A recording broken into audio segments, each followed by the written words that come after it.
You want me to introduce myself? Yeah. Is that cool? I mean, my name's Derek. I'm from South Carolina. I've been in Lubbock a little bit over 2 years now. And I'm sober. Big fan of Indigo. Big groupie here. Hey, you want to pull that a little closer to you? Pull a little closer. Try to keep it about a fist away from your mouth. Just a little fist in my mouth. Try to fist yourself in the mouth. Fist myself in the mouth. Okay. You think that's good? Is that? Yeah. That's good. Yeah. About right there. That's, maybe. Yeah. So you're from South Carolina. We're in South Carolina. So I'm from Greenville, South Carolina. So I don't know if you can see this very well, but so South Carolina, you got the coast right here. Dorian was trying to come in, fuck this shit up over them this way. But I'm from up here. We're I did not realize you had a South Carolina tattoo. Yeah, I'm pretty gay like that. At least you don't have a rebel flag. Or don't mess with Texas or something like that. I have a tramp stamp that says don't mess with Texas. I'd like to believe that, but I know you don't. So I've seen you without a shirt on, unfortunately. You've but seen my backside. Yeah, but yeah, so I'm from the up country in South Carolina. Nice city, beautiful city, right on the interstate in between Atlanta and Charlotte. So a lot of bustling around there. But Did you grew up there? I grew up there, man, whole life. I lived in the same house, even. And your parents are still married, right? Parents are still married. Yeah, I think they've had their struggles. With my brother committed suicide, as you know. Right.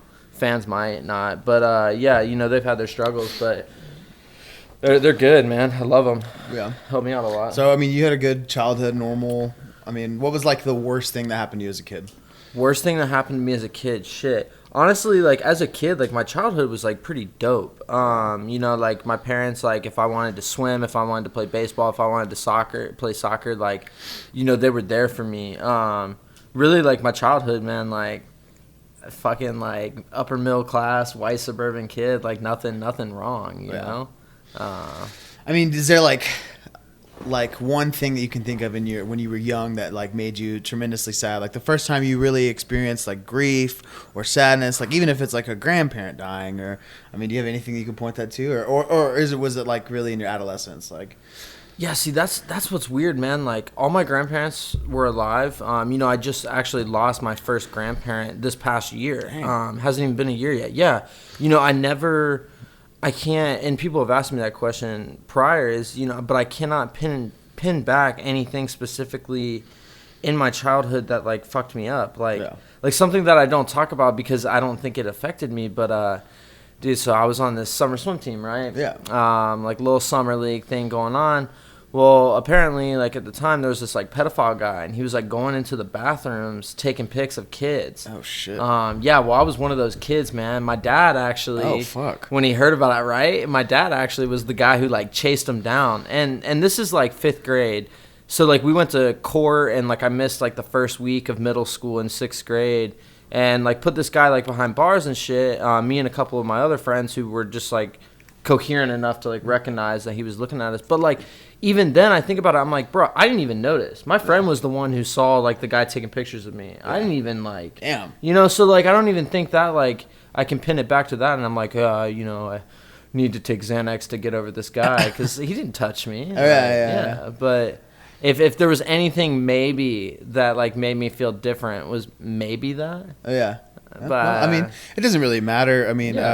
Some drug addicts have horrible trauma. Some people have great lives, and I think that's kind of the point I would like to make with interviewing all these different people is our stories are all different, but our solution is the same. You know what I mean? But, solution is the same. Yeah. For So sure. What was the first experience you had with getting fucked up? Getting fucked up would have been summer going into freshman year of high school. Middle school, shit, man, I was this good ass little kid, fucking braces, great at sports. I don't know if the braces if that makes you a good kid, but this picturesque kid, middle school great kid, and but going into freshman year of high school was when I was meeting different people, and I was oh, I want to be cool. I started listening to rap music, and what was your rap music? Oh, dude, probably just the Lil Wayne and Drake and everything that was popular at the time. Right. Probably the things you would exactly hear on the radio, you know. Yeah. But like, I think it was like at that point that I realized, like, dude, like, I like the way alcohol makes me feel. Yeah. I like the way that I feel like just like a badass, you know, like it's illegal, like I'm breaking the law, like my parents don't know. I remember like sneaking out of my house and stuff and like crawling through the dog door in my garage and everything like that. Yeah, I would like, dude, strategically there was a fridge in my garage, and I would go out and get like a Gatorade or like water or something like that, and I would crack the door open so like because it had this little beep beep beep sound, ADT. ADT, son. That's not a gang, that's security. And like so I would crack the door, and then so like leaving the door cracked, it wouldn't do that. I'd wait like about 30 minutes, an hour. My dad's passed out on the couch watching Fox News or some bullshit, and then like I would just crawl out like the dog door and like literally like this like little like dog door, and like I'm like squeezing my way, like clothes are getting dirty, but I'm like, fuck it, you know, like we're going to drink, like who cares. And that was I think kind of like that was when it started, you know. Yeah. But that's like the first like I mean, all of us drug addicts were like master manipulators, like we're fucking schemers, and like so that was like the first experience you had with like doing what it takes to get your way. Oh, dude, absolutely. Like and you know, I went through the whole replacing like water in the vodka bottles, and then man, there was it kind of worked out to my advantage. There was a big string of like people who were beer hopping in my neighborhood. Yeah. So I beer hopped my own house. And my dad's like furious. And like after that, he got security cameras on the house, which definitely did not help my case doing things. But that's Did you ever get caught on the camera? Abso-freaking-lutely, dude. All the time. Like, and like, I just, even when I was in college, man, and like I remember my dad they were out of town or something, and I was at home with like my girlfriend, and he was like, Derek, and when he got home, he was like, Derek, what is this, you're smoking marijuanas on the back porch, and and it's literally just like me and my girlfriend like hitting a bowl like on the back porch, like drinking beers, and like we were just chilling, but like, you know, it was just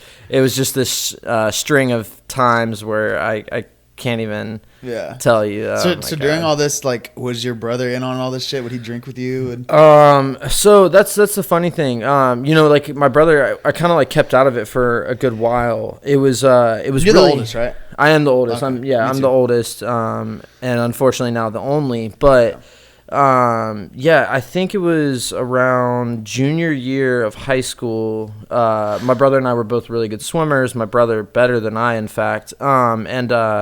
So we used to carpool to the swim practice, which is about like 15-20 minutes away from our house, and that was when, like, you know, I introduced him to my friends, and we used to like smoke weed in like the back of the car and drink occasionally, and just things like that. Mostly just marijuana though. That was really because, you know, I was like, oh, it's just marijuana. I did the same thing with my brother. Right? Like, he was always like a straight-laced kid, you know, and whenever I started drinking and smoking and stuff, I like brought him in on it, you know, and then I would like aim to get him more fucked up than me. Like we'd like give him a bunch of beers and make him get all fucked up and like laugh at it, you know? Yeah, because it's funny. It's like, and you know, maybe that wasn't the best thing I could have done at the time, but I mean, you know, what did I know? Right, you know? 17 years old. Like, fuck.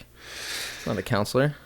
So, I mean, like, during your high school years, did you ever progress past, like, just, you know, smoking weed and drinking, or? Yeah, really more towards around end of junior year, senior year of high school. I kind of got full of myself, you know, let that ego ride. Yeah. Really good at sports, man. Like, had a couple colleges, like, you know, that I could have, like, gone and, like, ran track and cross country. And so, you know, I let that like ego go, and that's where it started. Like, okay, like let's get some like hallucinogenics. Like I would raid my mom's cabinet. I don't know if you know this thing. It's called like promethazine. Yeah. It's kind of like an opiate. Like they put it with codeine. Yeah. So I used to, instead of just taking it, I used to like crunch it up and sprinkle it on top of like my bowl and smoke it. That tastes like shit. It tasted like absolute garbage, but it made me feel kind of type of way. But that's that thing that, you know, it kind of made me realize maybe I was a little bit different, because like my friends would look at me like, what the fuck are you doing? Yeah. Like, this is like a little bit too far. But to me, I was like, makes sense, dude. It's 7:30. We're about to go to school all day. Like, I need to get through this day. Yeah, and so like different things like that, you know, like the typical like Xanax, like hydrocodone. I remember like violently throwing up in this hookah parking lot after taking too many painkillers, like just like dumb things like that that just you know, made me realize maybe I was a little bit different. All right. But so I mean, you go through high school, you graduate, and then you went to, what college did you go to? So I went to Clemson University. Go Tigers. We play Texas A&M today. Big game. But yeah, so I graduated high school. I ended up quitting all my sports teams. I got kicked off the cross country team, and just because of like getting caught high, dude, I like just fucking up, not caring. And it was like a combination of things of like getting caught like in calculus, like cheating on a test and stuff like that, and then I got in a fight with like some kid who went to like another school, but it was like people took like videos of it and like got sent around and shit like that, and then it was just a culmination of things, man. And you know, I was senior vice president at the time, really popular kid. Like I was like, you know, hell yeah. And like, but they just like stripped everything. They're like, look, man. And I think my confidence level with all that and like getting in trouble, like I thought of myself as this kind of person, and that was kind of like my big like step down. Oh, yeah. But anyways, you know, culmination of that, I ended up graduating high school. Instead of like trying to run somewhere, I went to Clemson. All right. In-state school, but the best school in the state. And yeah, it just kind of started there. So I mean, obviously everybody fucking starts partying crazy in college. I mean, right. Was there like a moment in college where like things ramped up for you to the point of like, you know, like everyday use, or like were you the kind of person that was like, you know, going to class fucked up or like? Right. Well, so here's the funny thing, man. So the summer before college, I had my first suicide attempt, you know. I grabbed my dad's gun. I bought a bunch of weed, bought a bunch of cocaine. I was going to drive down to the coast and like shoot myself and like fall off a bridge, something like that, kind of spin out. Just like I don't even really know. Was it I mean, were you feeling that way because of like getting kicked out of all your teams and stuff in high school, or was it like a girl, or can you point it to looking back, can you point it to one thing? Like, well, it was a culmination of things, really. Like it was all that stuff that we just talked about in like high school, and like kind of crumbling down, like my social ego crumbled down. You know, I was that same swim team that I talked about earlier. I became a coach, and that was like the best job in the world. But yet somehow I got singled out, and they wanted to drug test me. They didn't drug test the other coaches. Kind of fucked up when you think about it. It's this whole neighborhood gang of moms that just like sit and bitch and talk, and they wanted their own kids for the coaching jobs, which is fine. I get it, but you know, so I got in trouble with that job and like was gonna lose that job, and the whole college, it all culminated like and it was just like boom, but from after that point, this is the funny thing though, I got away from all the drugs for a little bit, got away from the drinking, went to college, and like had a really good friend that I went to high school with who was also getting away from the drugs and the drinking, and we kind of went the Christian route. Okay. And I feel that I've done that many times. Yeah, right. That was like part of my story too. Is like I lose a bunch of shit. I like start feeling terrible about my life. I'm like, okay, I gotta go back to God, and I have this like come to Jesus moment, and I kind of get better for a little bit, and then like a few months down the road, I'm back in it. I mean, so is it like that for you? Like, did you have a few moments like that before actually getting sober where you realized like I gotta change something? And yeah, and I think that was it. And I think my problem was being in South Carolina, very Christian culture.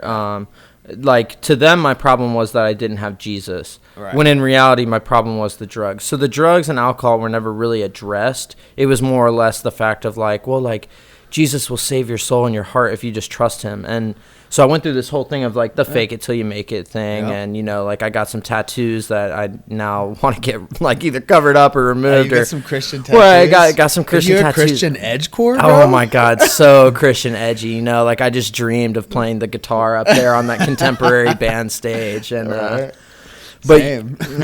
Well, you know, and I'd probably make more money if I did that now. You might, yeah. Well, shoot, I mean, shoot, especially if you go to like Joel Osteen's church or something like that, man. They'd be paying you buku bucks. But like, like, so the thing is like I did that for a while, man, but then I kept smoking weed. Weed is like the one thing I always kind of kept in my life, and you know, like, man, I even went as far as like loving this thing enough. I became a Young Life leader because I like aspired to be that, because I remember when I was in high school, like those guys were really cool. Like they helped me out a lot. Yeah. And so like I aspired to be that. But see, the messed up thing was, bro, I was still smoking weed every day. Yeah. Like I was going to the cafeteria to meet with these kids, and I was smoking weed right before. Would you like get high like before church sometimes? Oh hell yeah, all the time. And you know, in all honesty, I will say this though, was when I was getting high before church was when I felt it more. I'm saying, right? So like I was worship like, service, you'd be like feeling shit, you know? Hell yeah, dude! Like put my hands up, like the spirit is within me. Yeah, man. Yeah, yeah, man. Jesus, that's funny. I was the same way, right? But you know, it's funny though, because we like look at marijuana as this like like crime, like drug and shit like that. But bro, they smoke marijuana in the Bible's day, for sure. Dude. I mean, you know, the Rastafari culture, like that's what they actually do in their worship services. They burn it, and they they burn it, and everybody's like breathing it in, and they're like they believe that like gets them closer to God. So. I don't doubt it. I mean, like there's no way. Like it probably doesn't. The idea of it easier, I'm sure. Yeah, and you know, I always thought like the idea of it's comical. You know, these people like going out like Saturday night, Friday night, like drinking a shit ton, Sunday morning, a little bit hungover. Let's go to church. Yeah, that's Lubbock and all of Texas. Like, that's all. I almost feel like it's all of all. I know there's like some really good people in like the Christian faith, and I have some good friends who like are of the Christian faith, and you know, they don't try and like push it on me, but you know, there's those people that just like I'm like. Why? Like they'll like post a mirror selfie in their underwear, like with the Bible verse, and it's like, okay, sure, yeah. But yeah, man. So I did that for a while, and eventually I cracked, you know, and I was like, I went up to the leader and I told him, like, I was like, look, I can't do this. Like, I've been smoking, I've been drinking, I'm underage, like. Because it was getting to the point where, like, I kept, like, I was going to these, like, parties and stuff like that and doing it very under the radar, and it was kind of living, like, a miserable life. Yeah. Trying to, like, keep up with, like, two facades. And I never really believed either, you know? I always wanted to, because I think it can help people and make people better. But I never actually believed. I was like, well, I mean, it just... Never really felt like your personal thing? Just felt like something you were doing to appease, like... your parents or whatever, or just like I don't know. Are your parents like Christian religious? No. See, that's the funny thing. You know, my mom used to take us to church, but I think she just did that to appease the South. You know, both my parents are from the North, and she didn't really grow up in like a religious home, and my dad did in a sense, but not really either. And so I think it was almost just it's that image, you know. Oh yeah. And that's a huge thing. For people to not think weird of you or think that y'all are like doing bad. I mean, especially if you I don't know what your parents do, but if they have like a job where their like representation among people is important, then like you pretty much have to do that, be part of that culture. You do. Yeah. It's But so I mean, what like in college, like, you know, you said you got sober for a little bit, but you were still smoking weed. Like, do you remember like the first moment when you went back to like drinking and drugging, like beyond just smoking weed? I mean, was there like one party or one night or something like? You know, I can't maybe pinpoint a specific night, but I can pinpoint a specific job. Oh, So I started working at this bar in downtown Clemson, and somehow it still exists. It hasn't been shut down for underage drinking and cocaine in the bathrooms, but it's called 356. Great bar. Shout out. But like, so I think it was swipe up for more info. Yeah, please click the link at the bottom of the screen. But I think it was at that moment that I realized that you know, like I don't want to be a part of this like Christian like way, like I'd rather like go back and like enjoy like a normal college experience, you know. And so I worked in the kitchen there and as a bar back, and eventually bartended a little bit, but they didn't really trust me all that much because I was kind of just a shit show. Yeah. And but yeah, I think it was at that moment that I was like, all right, like I'm back in this, you know. And that's what came like the coke, the Xanax, the drinking again, and the drinking was always the issue, man. Yeah. Horrible like mood swings. So you were bartending while like taking classes? Yeah. Yeah, so you know, all this time like I was still in Clemson, and I was doing well, man. You know, like I I wasn't like a straight A student by any means, but like I wasn't like, you know, failing any classes. Right. I've never failed a college course. So, surprisingly. I have a bunch. But yeah, so I was still doing good, man. And, you know, I was studying architecture at Clemson. And, you know, I was like kind of finding my passion in that. But at the same time, it was so clouded with the, like, let's do some dabs. And let's do some psychedelics. Wrong people, wrong priorities. Yeah, probably, you know. And but so when did did it ramp up for you to the point of unmanageability, like where you were trying to do school and party and like you had to kind of pick one or the other? Did it ever get like that way for you, or in a way, yeah. So I started working at that job in the summer of 2014 and continued working that job up until, well, I left and then I came back and got fired, but we'll get to that. So November 6th, 2014 was when my brother committed suicide. Yeah.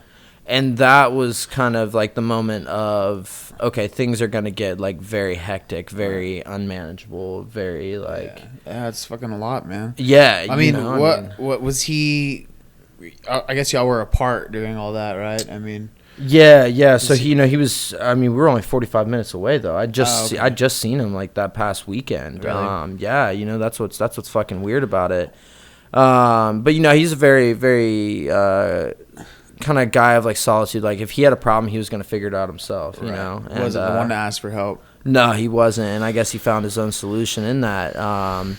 And you know, that was like rough, obviously. You know, like I mean, I was wrecked about it. Of course, fucking anybody would be. I mean, that's like right? Nearly impossible to deal with, and you know, not fucking. I mean, I guess that's really the thing that you point to like that. That was that where your addiction started? Was that 100%? Yeah. I mean, that's fucking understandable. Yeah. You know, that's kind of why I wanted you on here, because I know that's like, it's something a lot of people deal with, and like. Yeah, man. Unfortunately. And like here you are sober today after going through all that. So like, I don't know. So that happens. I mean, what's some of the thoughts like you have about yourself, or what, you know, after that happens, like. You know, that's so after that happened, you know, all the thoughts that went through my mind were from like, oh, like you're a horrible brother, like you're a horrible family member. You know, I took a lot of pressure in everything that happened, because now I was like, well, now you're an only child, like you have to be like the best fucking human like ever, and like save this family. Which like is fucking impossible for somebody who's not only dealing with their own like substance use disorder, or the beginnings of it, but you're in college and you're working, and like that's impossible pressure for anybody to deal with. I mean, so like how like soon after that did you like kind of crack under that? I mean, probably day one. Literally, like I mean, I even remember my dad gave me his credit card, and because I didn't even have a suit at this point, you know, like I never owned like an actual nice suit. I had like a blazer. Well, if you hadn't had anybody in your family pass away, like why would I? Yeah, I mean, and so I didn't even own a suit, man. And my dad gave me his credit card, and I drove to Clemson the next day. Ironically, like stayed up all night, didn't sleep. My girlfriend at the time stayed up with me. Like neither of us slept. We were both just like petrified, really. Yeah. And we like drove to Clemson. I dropped her off. She was going to take a test. Bless her for that. And I went to this store in downtown Clemson. MH Franks, click the link below.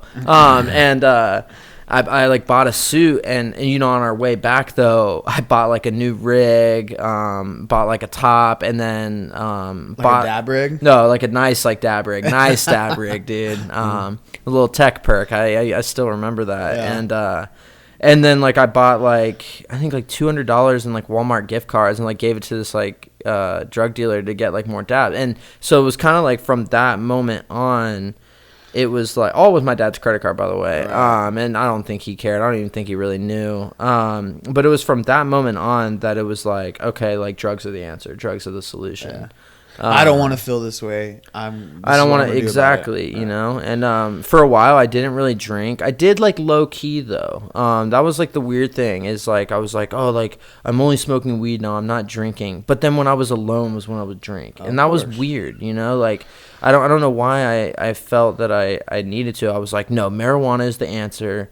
and I'm not going to drink. But then, like, when my girlfriend would, like, be studying for a test and have something to do, I wasn't hanging out with friends. Like, I would drink alone and just get blackout drunk for whatever reason. It was dumb, you know, like, I would take, like, Xanax, like, under the radar, like, low-key. Like, I met this, like, dealer from a friend through a friend through a friend kind of thing. Yeah. So it was, like, I didn't want people to know, like, what I was doing, you know, because I was kind of getting tired of the, hey, man, like, how are you doing? Like, you know, I felt like I would walk into a room and, everybody, like, didn't know what to do or what to say, and I just got so sick of it. Yeah. And I was like, dude, just treat me like a normal person. Like, I'm more than, like, this one event in my life, you know? But that's all I felt I could be. But, you know, like, that continued for as, like, long as it could. Shit, man, that summer I fucked up, and I did some things that I regret and got in trouble with the law, and, like, I won't really, like, go into that or, like, bring it up because it was one thing. I was able to get it expunged, and I'm past that, and I'm not that person. But, you know, like, I was forced to withdraw from the University of Clemson, and so then when I lost that, you know, my girlfriend and I's relationship was on the rocks. You know, like, we were at, I think, like, 3.5 years, like, dating at this point. And, like, our relationship was on the rocks. The longest relationship since, like, during that time, was the longest relationship you had been in? Yeah, without a doubt. Yeah.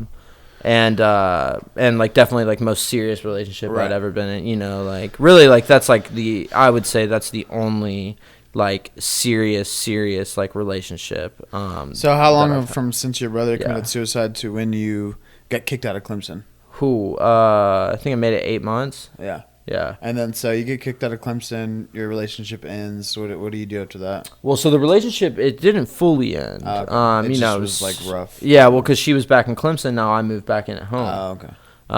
And, you know, because my parents were worried, like, dude, he's going to go off the rails. So from then, it became this just little depressing life of Derek that I just, I valeted cars. I was making good money doing that.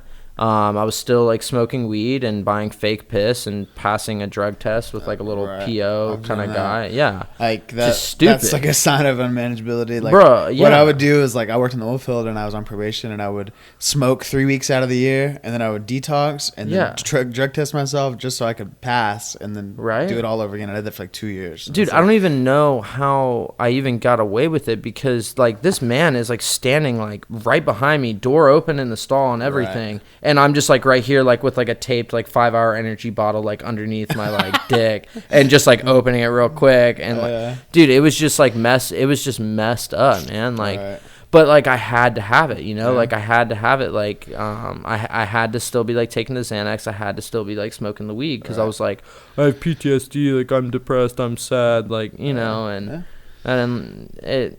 You're coping. Somehow I got through it. I mean, I don't know how. So this is still 2014. I mean, this is 20. So I guess this is like 2015 now, okay. end of getting into 2016. I guess. Right. Yeah. And so I mean, like you, how long are you working this job and you're just smoking weed? I mean, the things ramp up from there for you, like as far as like drugs you're doing or how much you're using or anything. I mean, yeah, so that was a weird time in my life because, you know, I quit drinking. That was like the one time in my life that, like, I was just like like drinking, like I'm not even gonna do any of it now.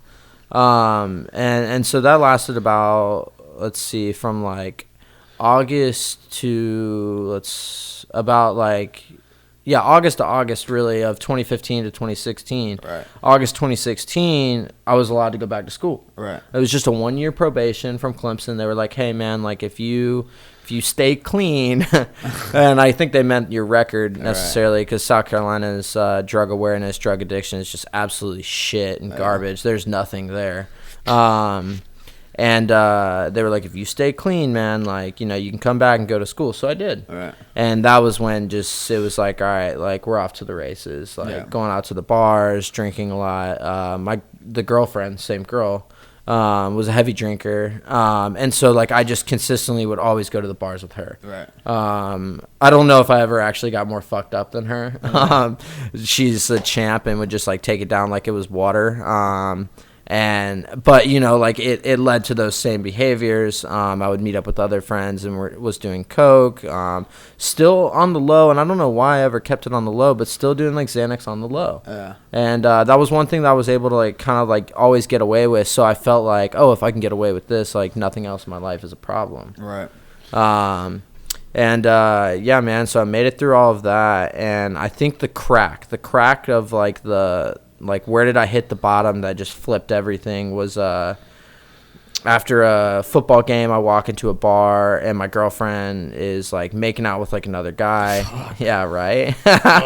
Bro, and just like broke me like that. And there was some other things that like have gone on in our relationship at this point, and I'm not going to get into it because, you know, we've made amends and everything now, but like that was like a huge like crack, and that was a huge like breaking point, dude. Right.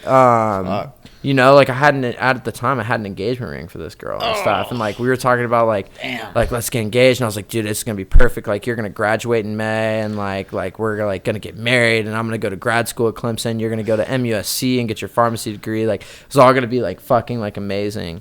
But I mean, dude, it was such a toxic relationship, and we've talked about it since then. We're both in a healthy point that we both admit it was definitely toxic and had to end. But yeah, man, that was a big breaking point. And then 2 weeks later I got a serious concussion skiing and was having a lot of problems with like memory, reading, vertigo, like throwing up, like all of that stuff that comes with that.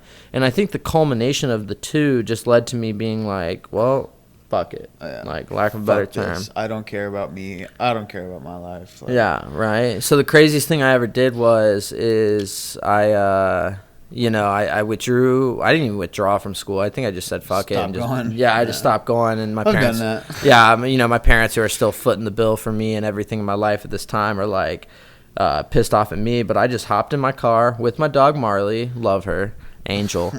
And I just hopped in the car and we just took across the country, man. And the most toxic thing I think I've ever done was doing that, and it was an experience, man. I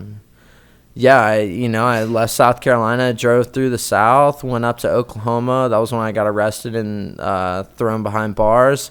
What did you get arrested for? So I got arrested. It was funny, man. I thought I was doing a good thing, but there was this car on the side of the road that had its flashers on, this guy standing by it. So I'm like, oh, I'm in this big 4Runner, has this like big bumper with like rubber on the front of it. So I was like, I'm just going to push this dude to the gas station, help him out. So I did that, and I guess this dude had already been at the gas station, like, causing a scene, and he was also, like, a big seller of meth. Oh, shit. And, Wait, did you just drive up to it and start pushing it, or did you, like... No, I talked to the guy. Yeah. Just like, I just saw this random car. I got you, bud! Yeah, man, so, like, I'm filling up this dude's car with gas, like, for whatever reason in my mind, and we're about to jump it, too. And all of a sudden, the cops come in at, like, every angle, dude. Oh, fuck. And I don't even know what my mind state was because, like, I was high on cocaine. It was, like, 3 in the morning. Like, hadn't slept in, like, 2 or 3 days. I'm in a place called, like, Muskogee, Oklahoma, something like that. I don't even know where it is. And, yeah, man. And so, like, I think they ended up charging me with, like, obstruction of justice or, like, disobeying a police officer. And then I copped, like, a charge. Because I was wearing this jacket and I had marijuana and I think coke. I don't even remember. Yeah. Like, it's either marijuana or like coke in my pocket. I never went to court for this. Like, so it's probably shouldn't even be talking about this now. Sorry, if you're Dad. a cop in Oklahoma, don't run his name. Yeah, man. And so that was like that was within like a week of leaving, and like I said, I left for 3 months. So you think at that point I would have been like, I should probably go home, like figure this shit out. Like got released on, whatever in the morning and like went and, because the funny thing is if you ever get arrested and you're with your dog gets arrested too, but they just take her to the animal shelter. That's fucking terrible. Dude, and these people looked at me like in such like a side-eyed way of like, dude, like, you just left your dog. You're like, a shitty dog dad. Yeah, you're a shitty dog owner. Like, this dog is so sweet. And at the time, I was a shitty dog owner. Living amends, though. Making up to that. But yeah, man, dude, that trip took me everywhere. Got stopped again in Oklahoma City. Did not get like arrested this time. Like he just made me throw the pipe. I was smoking weed, and he just made me throw the pipe. Like we were at this like seedy ass motel, and there was woods right there and like a little river. And he was like, just throw it, and I was like, okay. It's Oklahoma for you. They don't give a fuck about littering like we do. Yeah. Well, I was kind of shocked at that, but I'm white, so like. They didn't shoot me like they probably would have somebody else. But, like, from there, man, went to Colorado. Like, all the while, dude, the best way, if you're ever going to use drugs and save money and travel the country and, like, ruin your life in one fell swoop, use Tinder. Because on Tinder, you can find free places to stay. Yeah, I mean, you don't have to get an Airbnb, a hotel. You can save money and, like, bro, these girls will, like, cook for you and feed you, especially if you have a cute-ass dog.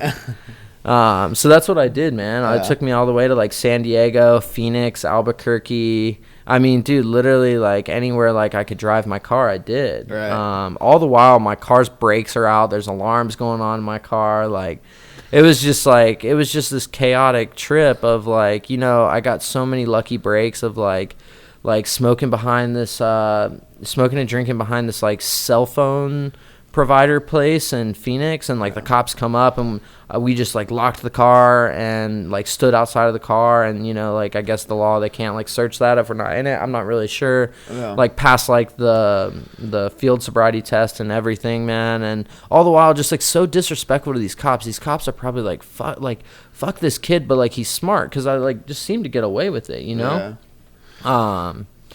But yeah, to get to like the end point of that story, man, after that trip, man, I come home to South Carolina, made it all the way back, pawned everything I owned, and totaled my car in Clemson. Damn. Yeah, like flipped it off like the road and totaled it in a ditch. And yeah, that was the moment that was it, you know? Like after that, my parents got an involuntary order on me, and I went to a mental hospital. Oh, damn. Yeah, well, they didn't know what to do, Like, they were like, he's just, like, sick. Like, he needs help, and pull it out. Oh, my bad, man. Can't see my beautiful... Have you not been able to see my beautiful face this entire time? I am very sorry. But yeah, that was it. This was the moment. It was like I totaled my car. I left the scene of the crime. I walked home. It was like 7 miles. And I went through the woods. I used my little figure out whose car this is. Yeah, I used my little like Boy Scout, Eagle Scout way, and I like went through the woods, and then eventually found the railroad tracks and walked the railroad tracks all the way to my apartment, because my apartment like sat within the railroad tracks. And by the time I got home, I'm like bleeding because all the thorns. I'm muddy. I'm wet. And then I realized I don't have my keys. Oh, fuck. Bruh. So I went to a friend's house, hid out with him for a couple days. And then I'm like walking to my apartment one day because I was like going to break in. And breaking into your own apartment. Right, because I was like, well, like I was just like so weirded out. I was like, the cops are going to know. They're going to come here, like they're going to try and charge me or something. And the cops like literally see me walking. They're like, hey, like this is like the kid we've been looking for, I guess. And because I guess they were looking for me, but I got like an involuntary like restraining order or whatever to go to like a mental health facility. Did that for a week, said everything I needed to say to get out. And then my parents are like, you got 2 options. These like police officers at my parents' house now, because I'm like smoking, lock myself in the bathroom. I'm like cussing them out. I'm like, fuck y'all, like y'all don't understand. And they're like, you got 2 options. You can either A, have these police officers take you away, go to a homeless shelter, or wherever they take you if you're like disobedient, or B, go to treatment. And I was like, A. No, I'm just kidding. B. I was like, B. And man, so wait, you went to a mental hospital, got out, and then went to treatment. So let me I want to expand on the mental hospital. What was like the mental hospital like? I mean, what was the worst? Horrible. Yeah, what was the worst thing you saw in there as far as people or conditions? Horrible. I mean, you're around people with like schizophrenia, like all that kind of stuff. Like, once again, shout out to South Carolina. South Carolina is one of, you can even look this up, is one of the worst states with mental health and addiction sources. It is literally so run down. Like this building is like leaking. There's mold. Like, dude, it's gross. Like this place sucked. It's South Carolina is just not like very progressive in that fact. Right. You know. Well, I mean, a lot of the South, like they don't even consider That too, it a thing. You know, like a lot of people are like, well, it's the devil and it's demons. Yeah, and people just need Jesus. Yeah, he just needs Jesus. Yeah. But that's not the case, and Right. you know, they need It's like not? better help than that. No, it's not. Yeah, surprising. You know, and so it was just terrible, man. Like these people, just like old people, like that are just like in like a state of like dementia, like losing their mind, like homeless people that are just like getting a place to stay for a couple weeks or so. Maybe they're getting some help too with some Right. mental issues. You know, I really don't know. But it was just like a terrible place. I think when I was in there was maybe like one or two people that I was like, okay, like you're actually kind of normal too. Yeah. And so like you kind of like cling on to that because it's like, hey, like I can actually like talk to you about like Right. like normal things without you being like, Yeah. you know, and like. But Yeah, dude, it it's was intense. terrible. Yeah, it sounds intense. You know, they didn't address like the drugs or alcohol, and like if I like raised my voice, they just give you a shot of like the, I don't even know what it is. Knock you the fuck out. Yeah, literally just like makes you want to go to sleep, Right. and you know, like all they try and do is like fix your problem with like medication, and Yeah. they kind of give you some counseling, but once again, dude, they don't have the resources because they Yeah. don't have the money. It's just not. It's just Yeah. not helpful in any sense of the word. Right. It's a shame. How long were you in the hospital? Like 7 to 10 days. Yeah. It was like a week. Yeah. Like it really wasn't that bad. Right. So get out, you fucking throw more fit at your parents, Oh, and absolutely. they force you to go to treatment. Yeah. And so you went to treatment somewhere in South Carolina, I guess. Yeah. So I went to in North Carolina, actually. Once again, South Carolina, no resources, you Right, know. right. North Carolina is actually quite great, as you would know, because literally everybody in the center that we went Yeah, with there's a lot is of- from North Carolina. There's a lot of North Carolina people there. Nobody from South Carolina. You used to Yeah. Well, there's a new kid now, but that's cool. Anyways, yeah, so I went to this place called Four Circles Recovery Center. No longer exists, unfortunately. Oh, yeah. They shut it down. But it was this 90-day outdoor adventure rehab place, and it was sick. That's pretty dope. It was dope. Didn't shower, but it was cool, man. Like, we were, like, out in the How woods. long were you there? 90 days. Okay. So we were out in the woods, like hiking, and there was some weeks where we'd go to Lake Fontana, and we would like go canoeing and stuff. Yeah. And we're hiking all through the Appalachian Trail and the Appalachian Mountains, Blue Ridge Parkway, everything like that, Nice. man. And it was absolutely beautiful. Right. It's exactly what I needed. Yeah. And I mean, so like, other than it being outdoors and like nature oriented, was there like a curriculum of 12-step stuff there? Or not really. no, it was just So that to was- kind of get away from life and try to unplug and get centered. Yeah. So I mean, what So you do the 90-day treatment. I mean, Yeah. obviously it like helps you kind of get centered again and like Yeah. realize like what life is about and who you are, I guess, Mhm. you know, through nature. But like, did you realize anything about yourself while you were there? Like, You know, I realized that a lot of my issues that were holding me back was this mentality of I am not good enough, so I'm going to try and be this thing because maybe that thing will be good enough, instead of actually taking a step back and just maybe trying to like find myself, you know? Yeah. I mean, find myself so in nature. do you think like is self-worth something you struggle with? Like, Self-worth has always been something I've Same, struggled with, same. you know? I think that was like at the root of a lot of my problems. well, I mean, when your brother commits suicide, you Right. start to question your self-worth. Right. You walking on your like, you know, long-term girlfriend, making out with somebody else, you start to Right. question your self-worth, Right. and then, you know, you get in trouble, and it's, you know, and so it's all like, you know, that creates like a self-worth complex for you. I mean, that you'd say. 100%, Yeah. 100%. And it did, and I think looking back on it, I realized a lot of things of like, dude, like you, like it was just this realization of like, dude, you are not like a good person, like on drugs and alcohol. Like I could think of countless times, like that same girl, like, you know, like, okay, cool, like I walked in on her like making out with like a guy, and you know, like whatever. Yeah. But like I can think of countless times that I treated her so badly and Right. said like things that I don't even like want to think of because like it's just like it's disgusting. It's Right. sick, you know? Like I can think of like all these times, and I use her as like a great example of that because I was still very heartbroken at it at the time going into treatment. No. And I was just thinking about like, wow, like you were a terrible boyfriend. Like, you were a terrible person. Like, okay, cool. No like, fucking wonder. Right, yeah. Like, Same. Go figure. Like, oh, yeah, sure. Like, you took her on, like, some, like, nice, like, dinner dates. And, like, you would, like, bring her flowers occasionally. But, like, at the same time, man, like, you're saying, like, a lot of these, like, fucked up things and, like, bringing out insecurities within her and, like, just being just a terrible person all around. And I think it was at that moment, like, shout out to her for helping me with that, because it was at that moment that I realized, like, wow, like, you were a really shitty person, but you don't have to be that way anymore. Right. And so I kind of used her as an example, and then that stemmed off to my parents, and then even that stemmed off to, like, my brother, in a sense of, like, you know, like, you might have failed at these things in the past, but, like, what if this is your chance to, like, redeem yourself, you know? And they had this big experience at the treatment center. You know, they were 12-step oriented, but in this weird way, because it was more about, like, the addiction and soul searching and everything of the matter. But was there the way they went about it, because it's in nature and stuff, like, did they still, like, have, like, a small group, like, where you'd, like, talk about, like, your addiction and everything? I mean, what was the agenda for, like, the treatment itself? Like, what was their solution they were pitching you?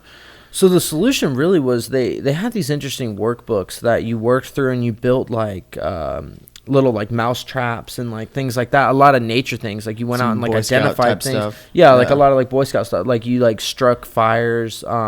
But I think what I took out of it, one of their main goals was, you know, it's a group of like 5 to 10 guys. You have all this gear. Yeah. You have all this group gear, the tents, the tarps, the cooking, the food, and everything like that. You distribute it evenly amongst the group. You all hike as a pack. If one person needs to stop, we all stop. Yeah. And so it's kind of this thing of like how can you fit into the community again? How can you fit into, like, the greater whole? Right.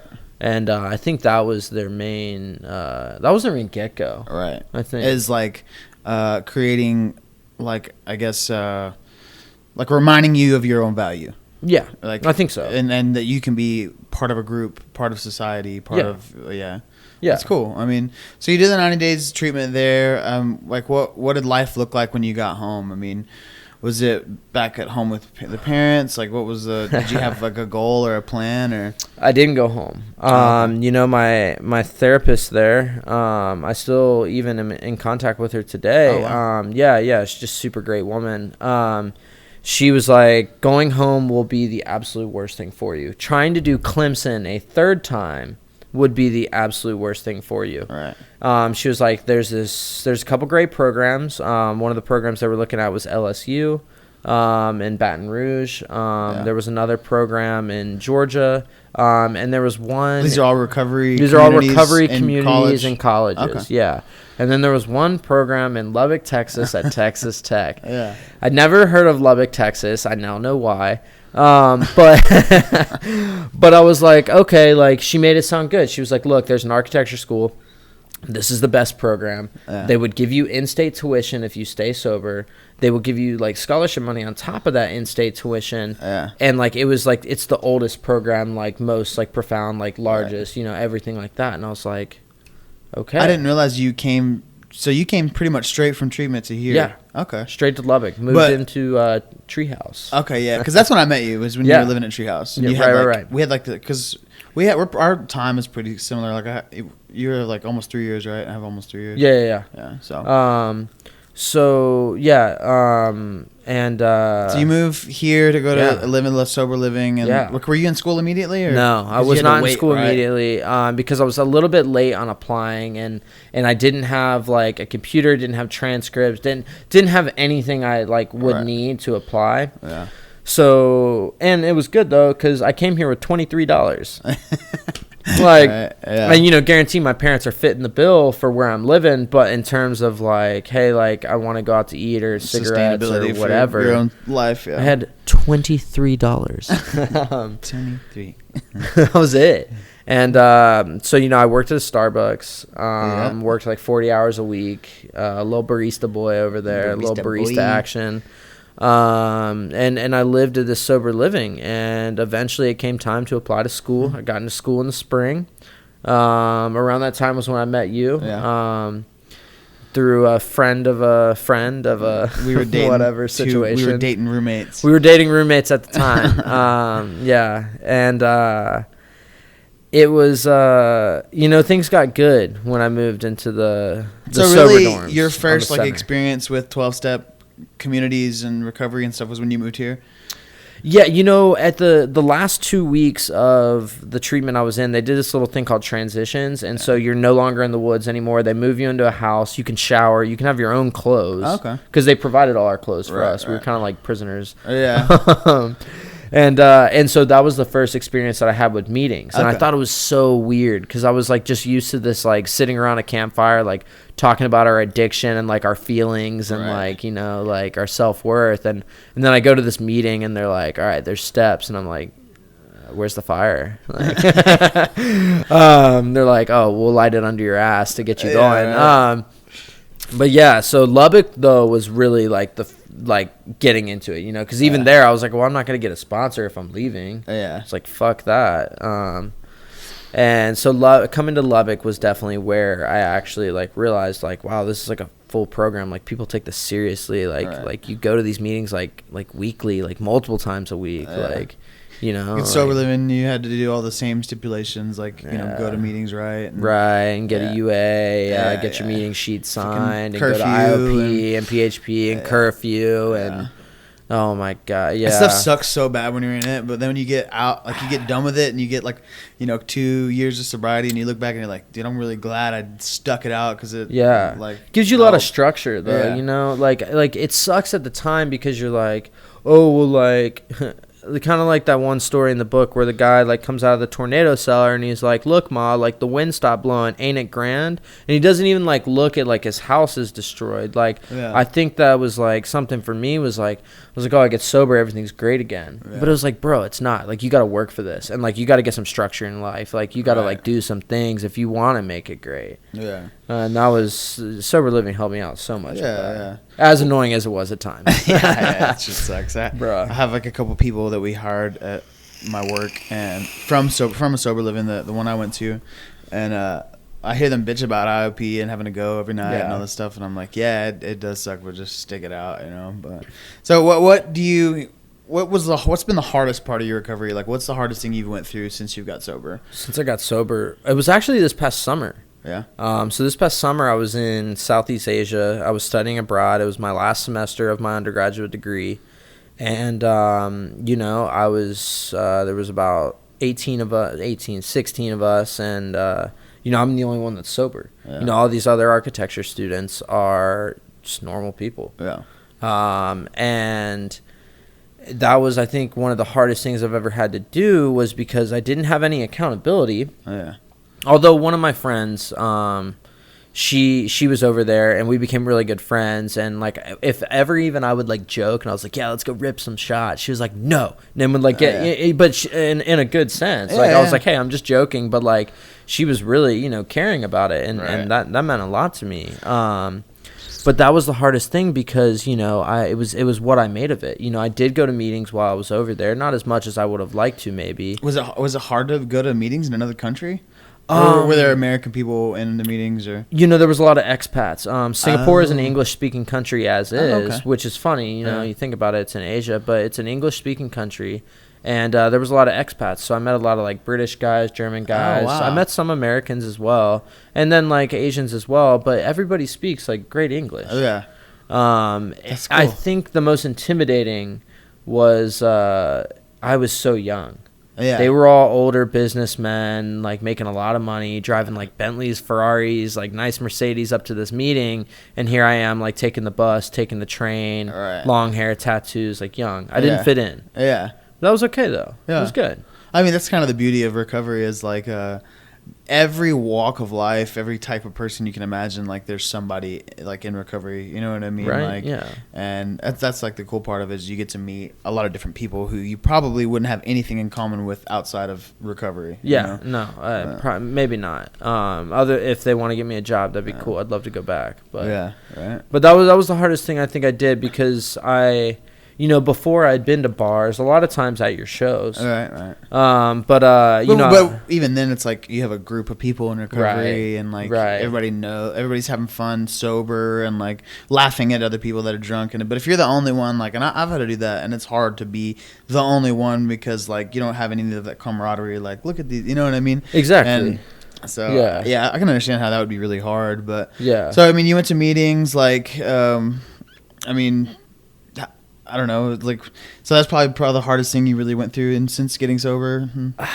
Yeah, I mean, like, I'm sure, like, there were some breakups at times, kind of how I met you, like, I was saving myself. But, my sponsor told me, he's like, hey, man, like, get, like, 9 months to a year sober before you start dating. So I did.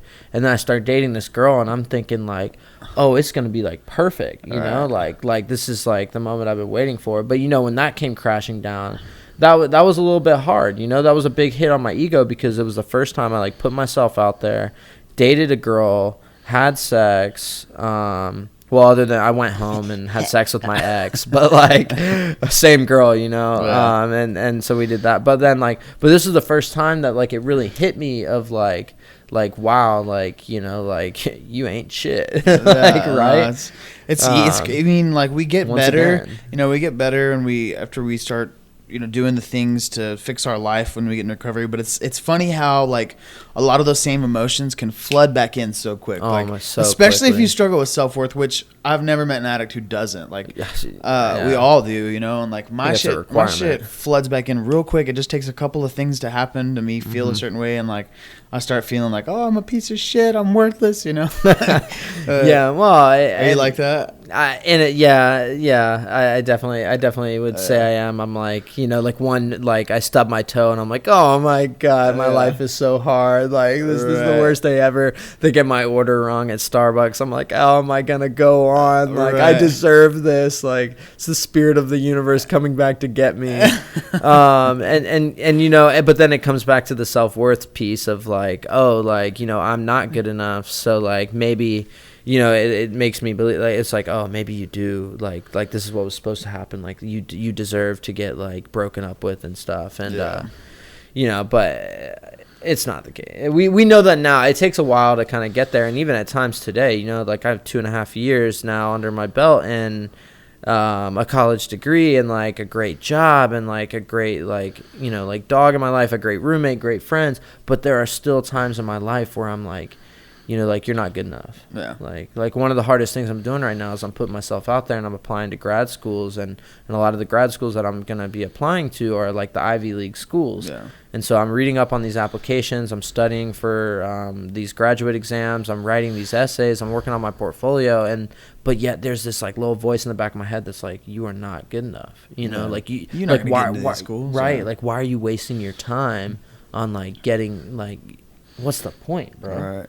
And that's a hard thing to face and a hard thing to overcome, because like sure you can, they always say that it's like, getting sober really is just the first step. It's a complete revamp on your life, on everything, and I think you can probably attest to that. Oh, absolutely. I mean, like your life probably looks nothing like it used to. And sometimes like you'll remember something or see somebody from your past, and you'll like.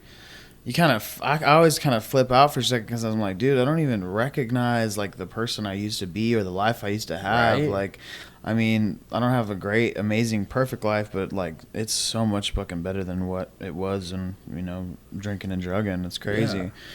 But yeah, I mean, I don't know, man. It's just cool to hear your story, and like.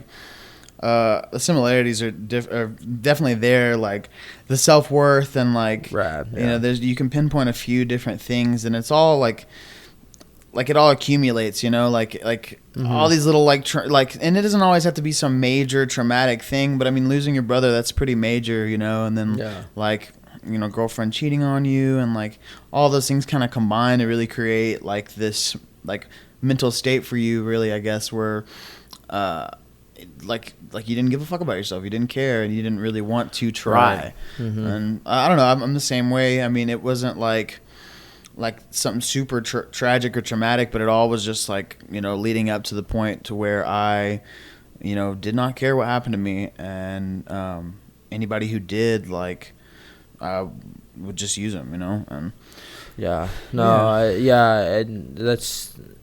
I know I'm sure even like whether people listening or like people that I've met like along my way, you know, we all have those like similarities. Like, I mean, I can't imagine, because I think that was one of the things that I'm very grateful for is, you know, like I'm a 19-hour drive from home, you know. I've made that drive too. It sucks. And but yet you're here, you're like around the people, you're around the places you've been, like when you were high in your addiction, like you're around like those things. And so to be able to still be sober and strong and to see those people and think those thoughts instead of the, oh man, I miss that, I miss him, like let's go hang out, like let's go stick a needle in my arm. You know, like I think that I think is like commendable. Thanks, and like really impressive. Anybody who gets sober and where their stays in the same, you know, when I meet people like that, I'm like, hey, yeah, you know, it's weird, you know. Like I ran into one of my old Coke dealers at a gas station the other day, and he didn't recognize me because I've gained so much weight. But I was like, just like, don't fucking see me, don't notice me, you know. Like, and that trips me out because like if I ran into somebody like that 3 years ago, I'd have been like, hey man, what you got right now, you know? Even if I was like trying to like not do bad, I would have jumped at the opportunity, but I was like fucking trying my best to avoid that person the other day, you know, and this was like 6 months ago. But yeah, man. Well, I don't know. Thanks for coming in and tell your story, man. Like you're my first guest, really. And I think that anybody who listens to this and who has dealt with suicide in the family and like struggles with, you know, that and like self-worth and stuff can look at your story and realize like, shit can get a lot better. I mean, you graduated, you're looking to grad school, you just got to travel to Southeast Asia. I think you just booked another flight to Bali. Just booked the flight back to Bali to my parents, like, are super stoked about that.